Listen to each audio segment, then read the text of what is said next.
சரி சார், கட்சியிலேருந்து ஏதாவது ஃபோன் வந்ததா உங்களுக்கு? ஏதாவது வரல, எந்த இதுவுமே வரல, நேற்றுலேருந்து வரல. யாரும் ஏற்கனவே அவருக்கு உடல் ஏதாவது பாதிப்பு இருந்ததுங்களா? ஏதாவது ட்ரீட்மெண்ட் போயிருந்துச்சா? இல்லை அது ரொம்ப நாள் இருந்துச்சு. இப்போ நல்லா தான் இருந்தார், ஒன்றும் பிரச்சனை இல்லை. என்ஜிஓ ஒரு வாட்டி பண்ணாங்க, ஆனால் நல்லா தான் இருந்தார். இழப்பீடு கிடைச்சா தான். அவங்க குழந்தைங்க என்ன பண்ணுறது சார்? நேற்று இன்னைக்கு யாராவது பார்த்தாங்களா? கட்சிக்காரங்க வந்து பார்த்தாங்களா? ஃபோன் மூலமா கூட குடும்பத்துக்கு ஏதாவது உதவி மாதிரி, குடும்பத்துக்கு ஒரு சின்ன புள்ள இருக்குது, பையன் இருக்குது, அவங்களுக்கு கொஞ்சம் பார்த்து இது பண்ணுங்க, ஹெல்ப் பண்ணணுங்க. வணக்கம் ஓவியா. தமிழக வெற்றி கழகத்தின் நிர்வாகிகள் சந்திப்பு கூட்டம் நேற்றைய தினம் சேலம் சீலநாயக்கன்பட்டி பகுதியில் நடைபெற்றது. இதில் கட்சியின் தலைவர் விஜய் கலந்து கொண்டு பல்வேறு கருத்துக்களை கூறினார். இதில் 5000 பேர் மட்டுமே பங்கேற்க வேண்டும், 51 நிபந்தனைகளுடன் இந்த கூட்டமானது நேற்றைய தினம் நடந்தது.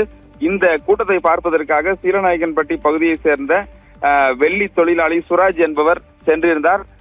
திடீரென மயங்கி விழுந்த நிலையில் அருகில் இருந்தவர்கள் அவரை மீட்டு அங்குள்ள தனியார் மருத்துவமனைக்கு அழைத்து சென்றனர். தொடர்ந்து மருத்துவர்கள் பரிசோதனை செய்ததில் அவர் ஏற்கனவே உயிரிழந்து விட்டதாக தெரிவித்தனர். இதனையடுத்து அந்த பகுதிக்கு வந்த காவல்துறையினர் அவரது உடலை மீட்டு உடற்கூறு ஆய்விற்காக சேலம் அரசு மருத்துவமனைக்கு அனுப்பி வைத்தனர். தொடர்ந்து இன்று காலை தமிழக வெற்றி கழகம் இந்த நிர்வாகிகள் சந்திப்பு கூட்டத்தில் உயிரிழந்த இந்த விவகாரத்தில் அவரது மரணம் குறித்த வழக்கு பதிவு செய்யப்பட்டது. சந்தேக மரணம் என்ற அடிப்படையில் அது வழக்கு பதிவு செய்யப்பட்டது. தொடர்ந்து காவல்துறையினர் விசாரித்து வந்த நிலையில் இன்று அரசு மருத்துவமனையில் காலை 11:20 மணிக்கு, அதாவது உயிரிழந்த சுராஜின் உடற்கூறு ஆய்வு நடந்து 12:20 மணி அளவில் அந்த உடற்கூறு ஆய்வும் முடிந்தது. இந்த நிலையில் உயிரிழந்த சுராஜின் உறவினர்கள் மற்றும் நண்பர்கள் உடலை பெற மாட்டோம் என்ற ஒரு கோரிக்கையும் தற்பொழுது முன்வைத்துள்ளனர். தமிழக வெற்றி கழகத்தின் சார்பில் இதுவரை ஒருவர் கூட வந்து எங்களுக்கு ஆறுதலோ எந்த ஒரு தகவலும் தெரிவிக்கவில்லை. தொடர்ந்து அவரது குடும்பத்திற்கு எந்த ஒரு நிதி உதவியும் தமிழக வெற்றி கழகத்தின் சார்பில் அறிவிக்கவில்லை.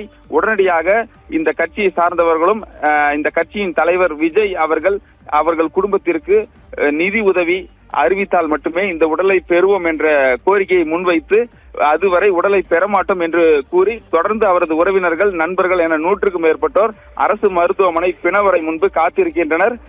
மேலும் உயிரிழந்த சுராஜ் கடந்த 1.5 வருடத்திற்கு முன்பு ஆஞ்சியோ சிகிச்சை செய்ததாகவும் தற்பொழுது ஒரு தகவலையும் அவரது உறவினர்கள் தெரிவித்துள்ளனர்.